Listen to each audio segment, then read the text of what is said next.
Key Performance Indicator, or KPI. Back in 2015 at the FIBA Americas up in Edmonton, Canada Basketball put on a coaches clinic for a few coaches from the area and other places across Canada. And we looked at the Canada style of play, looked at it in fairly decent depth, and we also then started to discuss some of the concepts that have been very important for the success of our senior women's national team. One of these things was KPIs. And what a KPI is looking at a statistical category that you don't see on the stat sheet. For example, let's just take shooting the basketball. The field goal percentage, free throw percentage, any of those things. What it looks at is your percentage, but it doesn't break it down in terms of what may or may not contributed to the success or the failure of your shooting percentage. Here's one of the KPIs that we looked at when we were at the FIBA Americas in 2015, is we looked at how important was it to attack the key. And that was a very, very important statistic. The following year, we did the same thing, and we looked at the China versus Canada women's series up in Edmonton before the Rio Olympics. And again, a number of us coaches were in attendance, and we had to do some statistics that had to do with KPI. And the one KPI statistic we took was looking at which team attacked the key the most. And in the Canada-China series, every quarter of the games that we did the stats for, and we did 2 out of 3 games, every quarter, the team that attacked the key the most led on the scoreboard.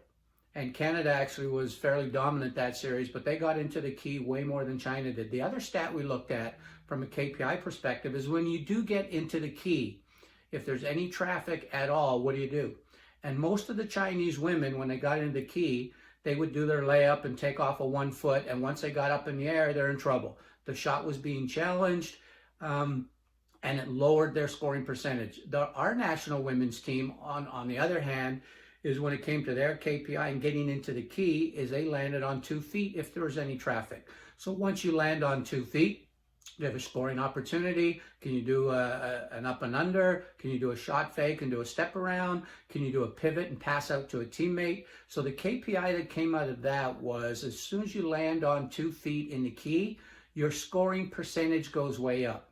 So a KPI, a key performance indicator, is to break down a performance and then start to measure it. And a KPI starts with a hunch. The hunch in this situation was which team is going to be more beneficial by attacking the key. And obviously attacking the key was a huge factor. So it became a KPI, not just a hunch, it became a KPI. And then landing on 1 foot or landing on 2 feet versus taking off a 1 foot, that was measured.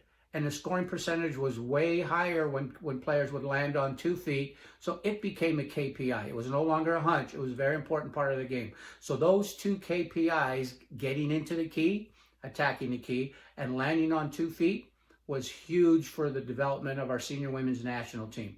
That was their KPI.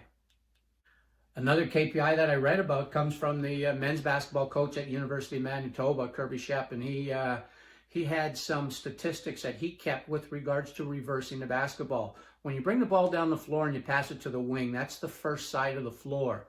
Then when the ball gets reversed to the opposite wing, that is the second side of the floor. Way back in the day, John Wooden used to say a successful offense was first side, second side, inside, outside. And he spoke about that many, many years ago. But looking at Kirby's statistics and looking at KPIs, the first side to the second side, anytime the ball got reversed, the scoring percentage went higher than if it just stayed on the first side of the floor. Also adding to that is anytime the ball went inside, the scoring percentage also went up. So if you went to the first side and then inside, that was a better scoring percentage than just going to the first side and ending up with a perimeter shot of some sort. If you went to the first side, the second side, and then inside, that was a higher scoring percentage than just the first side or the second side. So the KPI, the hunch was, will we have a better scoring percentage if we reverse the basketball? The answer is yes.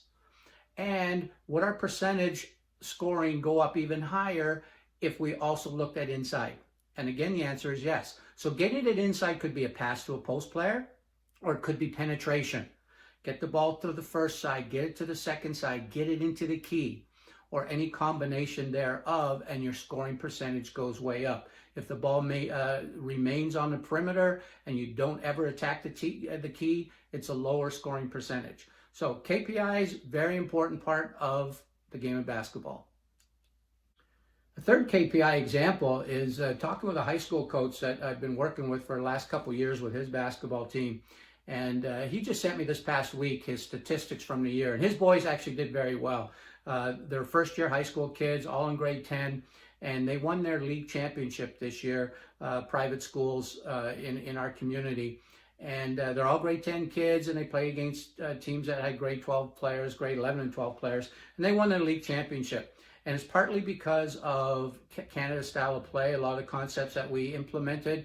And in the stats that he sent me, he's concerned about the free throw percentage. Even though those boys had a good season, their free throw shooting percentage was down. So we revisited the KPI approach. So we looked at free throws and we said, let's take a hunch. Is it the backspin of the shot that is going to be the most important key performance factor and indicator to help your players shoot better free throws? It might be and it might not be.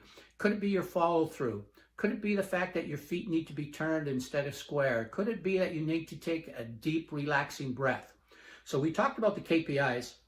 And next year, when he's working with his players, and I'll be helping him too, I hope, is we'll look at these KPIs on the free throw line. Is we're going to say, what is the most important? We're going to track them. We're going to track backspin. We're going to track follow through. We're going to track maybe a dip. We're going to track being turned. We're going to track taking a deep breath. All of those things are going to be tracked. And whichever one becomes the most important, that's going to be the KPI.